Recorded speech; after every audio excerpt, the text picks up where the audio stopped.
क्या करते हैं वर्क में आपको बताने वाला हूँ। आधे घंटे बाद में जब हमारा कार्यक्रम समाप्ति को हो जाएगा तो इसका क्या हुआ वो भी दिखाऊंगा। तो 6,500 डॉक्टर और साइंटिस्ट जब उन पेशेंट को चेक किया तो उन्होंने पता पर्चे तो बराबर है सबके, दवाई बराबर चल रही, फिर ठीक क्यों नहीं हो रहा है। तो उन डॉक्टरों से राय ली गई कि भाई क्या करना चाहिए, तो उनके भी समझ में नहीं आता क्या करें।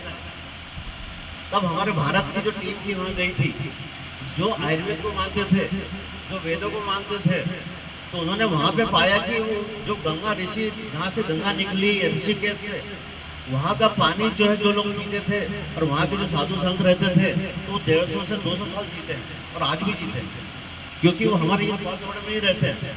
वो केमिकल वाला खाना नहीं खाते, पेस्टिसाइड वाला खाना नहीं खाते हैं। आज किसान लोग भर भर के अपने खेतों में पेस्टिसाइड डाल रहे हैं, इस वजह से हम बार बार बीमार पड़ रहे हैं, हमें पता भी नहीं चलता है। तो जब जब वहाँ पे उन्होंने देखा कि ये जो बीमार पड़े हैं इनको अच्छा पानी पिलाया तो कैसे होगा, क्योंकि हमारे शरीर में जो है 70% से ज़्यादा पानी है। यहाँ पे चार्ट लगा हुआ है, आप देखेंगे तो हमारा शरीर 5 तत्वों से बना है, पृथ्वी, वायु, जल, अग्नि, आकाश, और सबसे ज़्यादा हमारे शरीर में क्या है, पानी की मात्रा है।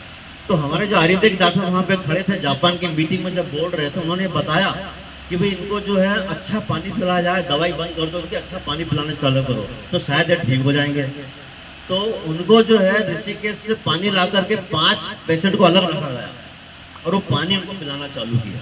तो 1 महीने में मालूम पड़ा कि कुछ लोग खड़े होने लगे, कुछ लोग बात करने लगे, किसी के शरीर से बीमारियां कम हो गई। तो जब उनको हमने जब वहाँ के डॉक्टर ने उनको चेक किया तो मालूम पड़ा कि यार तो पानी काम कर रहा है, अच्छे हो रहे हैं। तो अब उनके सामने दूसरी समस्या यह है कि हम 6-7 लाख लोगों को जो भर्ती हैं, सबको तो गंगा गौमुख में बसा नहीं सकते और ना सबको गंगा गौमुख का पानी पिला सकते हैं, तो क्या किया जाए। तो जापान की सरकार ने उन 6,500 डॉक्टर और साइंटिस्टों को ये बोला कि भैया तुम ऐसा पानी बनाने की कोशिश करो, कृत्रिम रूप से ऐसी कोई चीज बनाओ, ऐसी कोई मशीन बनाओ तो झरने जैसा हमें पानी मिले। क्योंकि आज ने देखा होगा पहले नदियों का पानी, तालाब का पानी, कुओं का पानी हम डायरेक्ट पीते थे, कभी कोई बीमार नहीं पड़ता था और वो आदमी 100 साल जीता था। लेकिन आज स्थिति अलग है एकदम। अब 60 से 70 साल के आदमी की हालत खराब हो जाती है जो हम बाहर का घर का पानी पी रहे हैं। इतना पानी में प्रदूषण फैल गया है और हमारे घर के आसपास वातावरण भी नहीं बचा है। हम घर भी ऐसे बनाते हैं कि आसपास पेड़ नहीं लगाते, चिपके चिपके घर बनाते हैं, वेंटिलेशन नहीं होता है। बहुत सारी चीज़ें ऐसी हो गई शहरों में जिसकी वजह से आदमी बार बार बीमार पड़ रहा है और हॉस्पिटलों के चक्कर काट रहा है। जब हम एक डॉक्टर के पास जाते हैं, बीमारी का एक पर्चा लिखता है वो, और पर्चा लेके बोलता 10 दिन बाद आना। अब मुझे एक बात सोच के बताइए, जब उसे पर्चा लिख दिया, आपकी दवाई देख ली, आपकी बीमारी देख ली, तो 10 दिन बाद क्यों बुला रहा है? उसको अपनी दवाई पे या इलाज पे भरोसा नहीं होगा इसलिए बुला रहा होगा, या वो ये चेक कर रहा है कि मेरी दवाई काम कर रही कि नहीं इस पर। 10 दिन बाद आप फिर गए, बोला क्या हुआ, तो बोले साहब ज्यादा असर नहीं हुआ, अच्छा दवाई बदल देते हैं। तो पहली बार 10 दिन दवाई दी थी, वो क्या दवाई थी भैया? किसने सवाल किया? नहीं करते।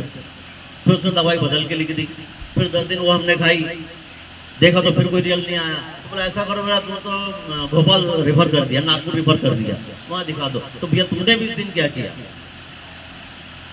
आप समझने वाला प्रश्न है कि दवाई के अंदर में हमारे परिवार का कितना पैसा जा रहा है।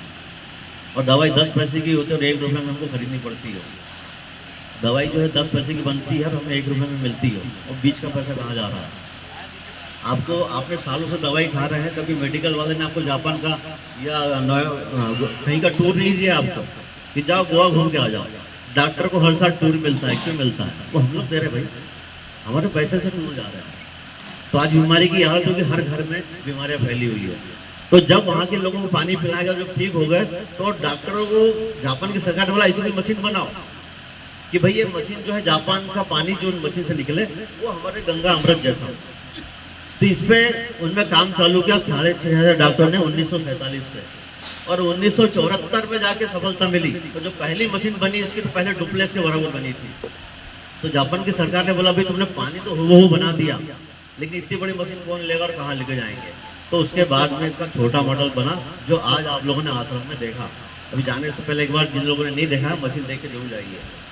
तो ये छोटा मॉडल बन के तैयार हुआ 1974 में, और 74 में तैयार हुआ। तो ये जो मॉडल है सबसे पहले जापान के सारे हॉस्पिटल में लगाया गया, किसी को बेचा नहीं गया, किसी को दिया भी नहीं गया।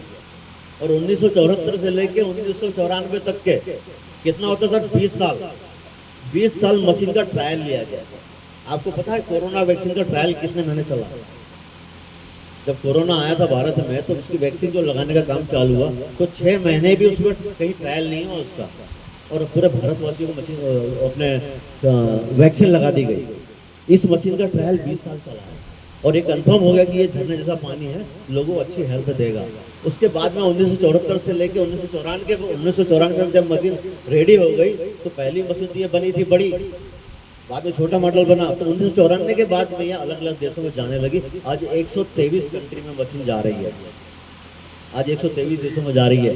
नवंबर 2015 में मोदी जी जापान गए थे, नवंबर 2015 में। उस टाइम शिंजो आबे वहाँ के प्रधानमंत्री थे। तो मोदी जी की वहाँ जब तबीयत खराब हुई तो उनके पानी पिलाया गया। उस टाइम हमारे भारत में मशीन नहीं थी, पानी भी नहीं था। नवंबर 2015 की बात बता रहा हूँ मैं आपसे। तो उनको जो अगले दिन उन्होंने पूछा मेरे को क्या दिया आपने, तो बोले यार हमने इस मशीन का पानी दिया आपको। बोले ये क्या है, तो बोले ऐसा ऐसा है। तो भारत में मिलता है कि, तो बोले भारत में नहीं मिलता। तो क्या करना पड़ेगा, बोले आपको टाई अप करना पड़ेगा सरकार के साथ में। फिर एग्रीमेंट हुआ, फरवरी 2016 से भारत में मशीन आने लगी। और फरवरी 2016 के बाद में आज 9 साल हो रहे हैं, पूरे भारत में 2 लाख मशीनें लग चुकी है। बड़े बड़े सांसद, एमएलए, बड़े बड़े बिजनेसमैन और बॉलीवुड वालों ने मशीनें अपने घर में लगाई है।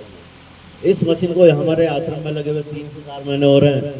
अब यहाँ जो लोग जितने लोग यहाँ रह रहे हैं, अब उनसे बात कीजिए उनको कितना कितना किस किस चीज़ में फ़ायदा हुआ, आपको पता चलेगा। अब हम प्रैक्टिकल पे आ जाते हैं कि मशीन कैसे काम करती है और क्या वर्क होता है, पानी क्या काम करता है। तो पानी के बारे में छोटी छोटी जानकारी मैं 15 मिनट में दूंगा, उसके बाद मेरा लंबा काम नहीं है, ठीक है। तो मैं भी आपको बता रहा हूँ पानी कैसे काम करता है।